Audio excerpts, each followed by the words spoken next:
Hello YouTube. This video is going to be on using an incubator to hatch eggs. It was really confusing when we first tried to do this, and a lot of runs to the computer to try to figure out certain things, so hopefully this will simplify it for those of you that are new to it.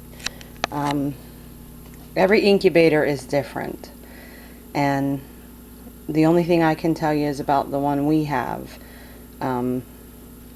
There's a temperature gauge here and a humidity gauge, and I'm going by what this humidity gauge says because I don't have another one, and we've hatched with this humidity gauge, but this temperature gauge is wrong.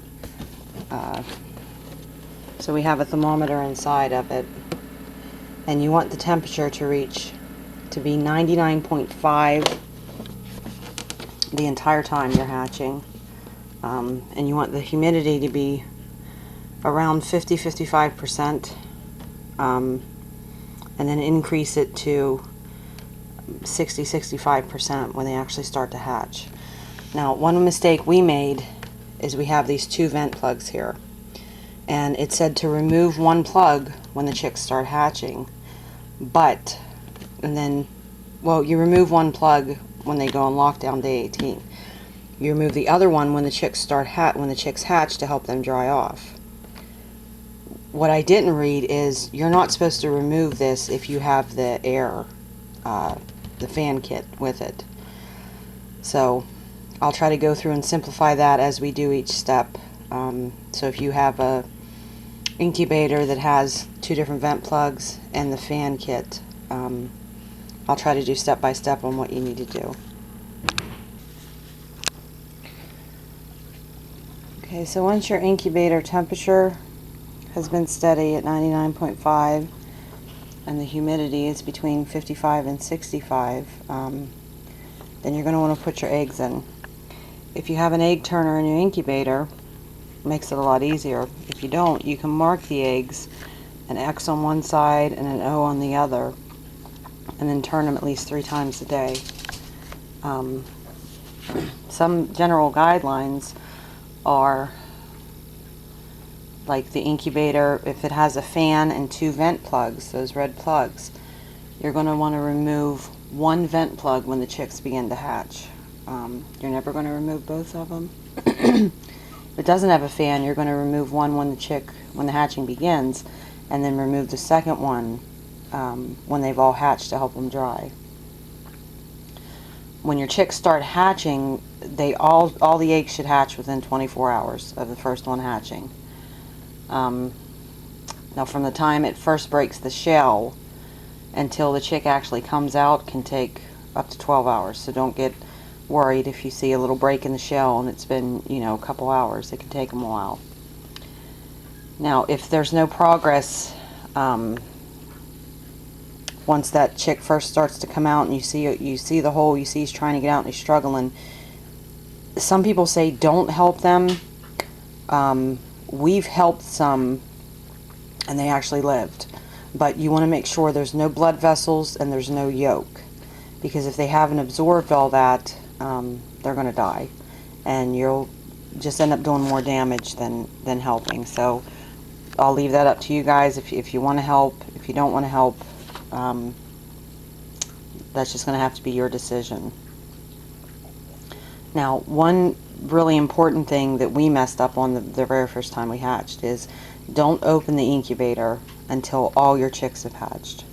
We were opening up the incubator door and removing shells and, just looking at them, taking pictures, whatever, and we only had about 1/4 of our eggs hatch. And after 24 hours, all of the other eggs had chicks in them.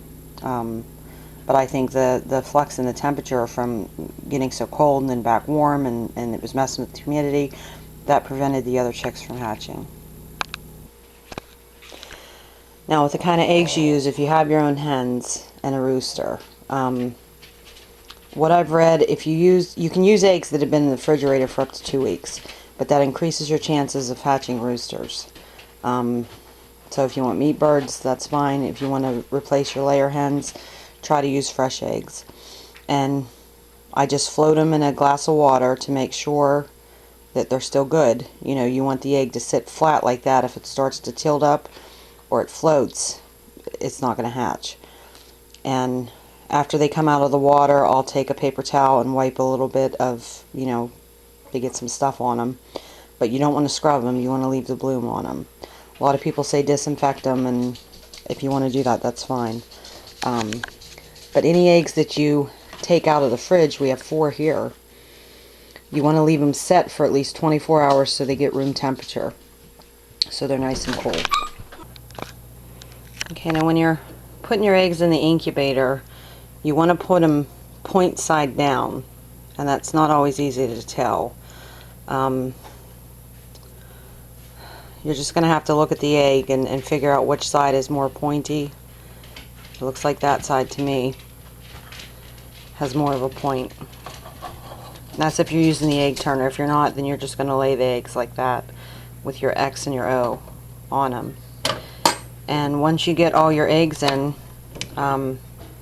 it's a good idea to have some kind of calendar so you know when you're going to need to candle them, when you're going to need to take them out of the egg turner, and when they're supposed to hatch.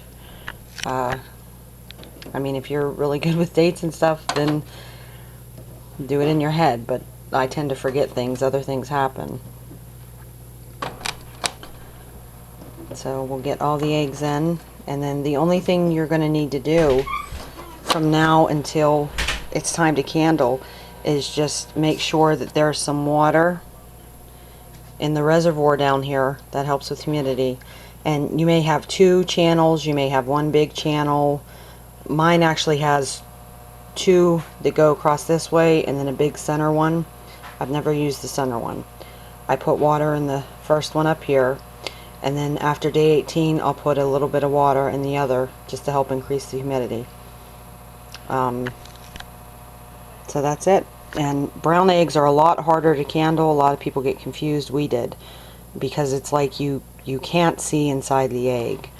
And I'm going to show you hopefully a good tip to let you know at least which eggs are good, which eggs are bad, which ones you need to keep in there, and which ones you need to remove. We use that, and it's been right every time. You know, there might be 1 egg that you miss that needs to be taken out later. Okay, so that's it. All the eggs are in there, and I got my thermometer right here where I can keep an eye on it, and we'll keep an eye on that humidity and check it every day, and you really don't need to do anything else until it's time to candle.